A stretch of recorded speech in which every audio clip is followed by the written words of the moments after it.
Terima kasih karena memilih channel ini. Sebelum kita mulakan video ini, sila pertimbangkan untuk menekan butang like, share, dan subscribe, dan aktifkan butang lonceng Anda agar Anda sentiasa mendapat info-info percuma pada setiap hari dari channel kami. Dan tinggalkan komen Anda karena komen Anda amatlah dihargai. Terima kasih. Tita adendum yang menjadi perkara yang dipertikaikan dalam semakan kehakiman Datuk Seri Najib Razak diakui kewujudannya oleh Jabatan Peguam Negara AGC. Demikian Mahkamah Persekutuan hari ini diberitahu. Peguam Kanan Persekutuan Samsul Bol Hasan berkata, pihaknya bersetuju tita itu wujud, namun mempertikaikan cara atau pendekatan bukti baharu itu dikemukakan di mahkamah. Kami berpendirian tita itu wujud, namun prosedur untuk mengemukakan sebagai bukti tambahan pada perbicaraan semakan kehakiman di Mahkamah Tinggi perlu dipatuhi. Oleh yang demikian, kami bersandarkan kepada hujahan bertulis yang telah difailkan sebelum ini dan menyerahkan kepada mahkamah untuk tindakan lanjut, ujar beliau ketika menjelaskan pendirian AGC berkaitan kewujudan titah berkenaan. Sebelum itu, Hakim Besar Malaya Tan Sri Hasna Mohamad Hashim meminta kepastian mengenai pendirian AGC oleh kerana agensi itu tidak mempertikai kewujudan titah tersebut. Menurut Hakim Hasna, berdasarkan berpendirian sedemikian, panel tersebut tidak perlu menjawab persoalan undang-undang yang dikemukakan untuk memasukkan titah itu sebagai bukti tambahan dalam pendengaran semakan kehakiman. Beliau yang bersidang bersama-sama Datuk Zabaria Muhammad Yusuf dan Datuk Hanifah Farikullah kemudian berkata panel itu selesai mendengar penghujahan kedua-dua pihak dan akan memaklumkan keputusan pada satu tarikh lain. Mahkamah mendengar rayuan Peguam Negara untuk mengetepikan keputusan Mahkamah Rayuan yang membenarkan Najib memulakan semakan kehakiman di Mahkamah Tinggi. Terdahulu, panel itu mendengar penghujahan Peguam Tan Sri Muhammad Syafiq Abdullah yang antara lain mengemukakan isu kewajipan jujur AGC untuk mendedahkan titah berkenaan pada peringkat awal.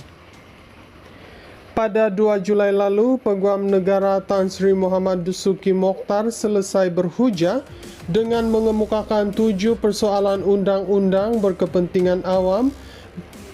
Dalam hujahannya, beliau antara lain menyatakan bekas Perdana Menteri dan anaknya Datuk Muhammad Nizar gagal mengemukakan bukti munasabah berkaitan kewujudan titah adendum walhal berpeluang berbuat demikian di peringkat permohonan kebenaran semakan kehakiman di Mahkamah Tinggi. Beliau berhujah Muhammad Nizar yang merupakan Exco Majlis Mesyuarat Kerajaan Negeri Pahang berpeluang mendapat titah itu kerana beliau kerap menghadiri mesyuarat dan pertemuan dengan Sultan Pahang. Bagaimanapun, Muhammad Syafiq berhujah Peguam Negara terdahulu mempunyai segala peluang untuk mengesahkan titah adendum yang dikeluarkan terhadap Najib kerana dokumen itu diserahkan terus kepada AGC. Menurut beliau, titah berkenaan dialamatkan sendiri kepada Tan Sri Ahmad Teriruddin Muhammad Saleh, kini Hakim Mahkamah Persekutuan, membuktikan agensi itu mempunyai pengetahuan mengenai kewujudannya. Peguam Negara turut merayu untuk mengetepikan keputusan Mahkamah Rayuan pada 28 April lalu yang membenarkan Najib mengemukakan keterangan baharu atau tambahan bertarikh 3 Disember tahun lalu. Keterangan baharu itu membabitkan afidavit anak Najib yang memasukkan sesalinan titah adendum yang diterimanya dari pejabat Sultan Pahang, namun pada asalnya dilarang daripada menggunakan surat itu tanpa perkenan Sultan.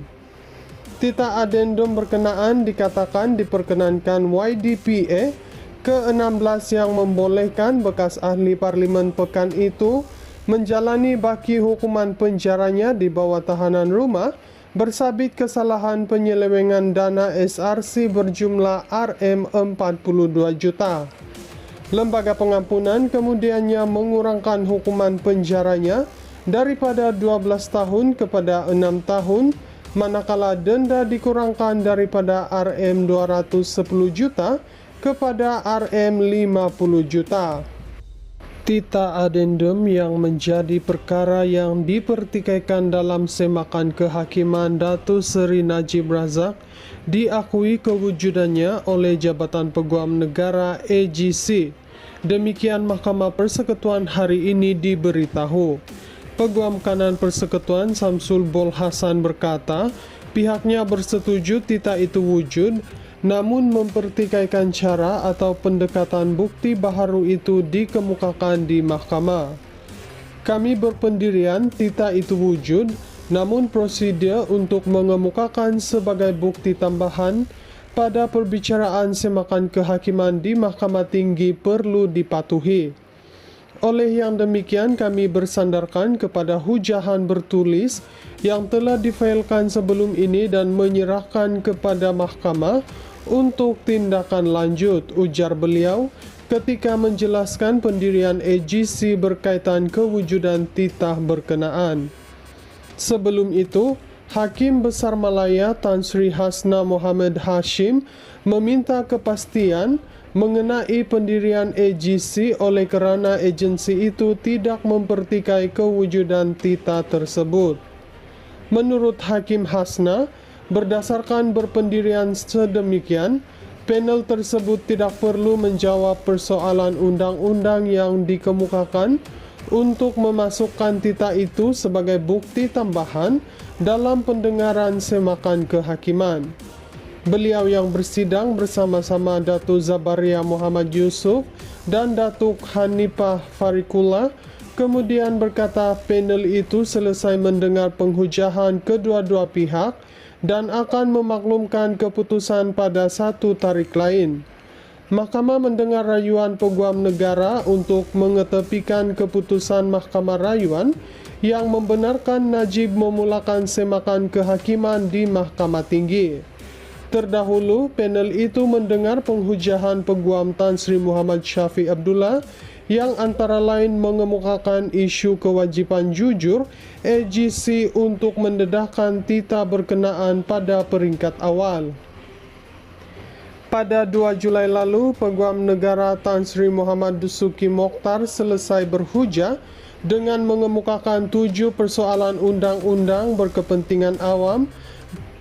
Dalam hujahannya, beliau antara lain menyatakan bekas Perdana Menteri dan anaknya Datuk Muhammad Nizar gagal mengemukakan bukti munasabah berkaitan kewujudan titah adendum walhal berpeluang berbuat demikian di peringkat permohonan kebenaran semakan kehakiman di Mahkamah Tinggi.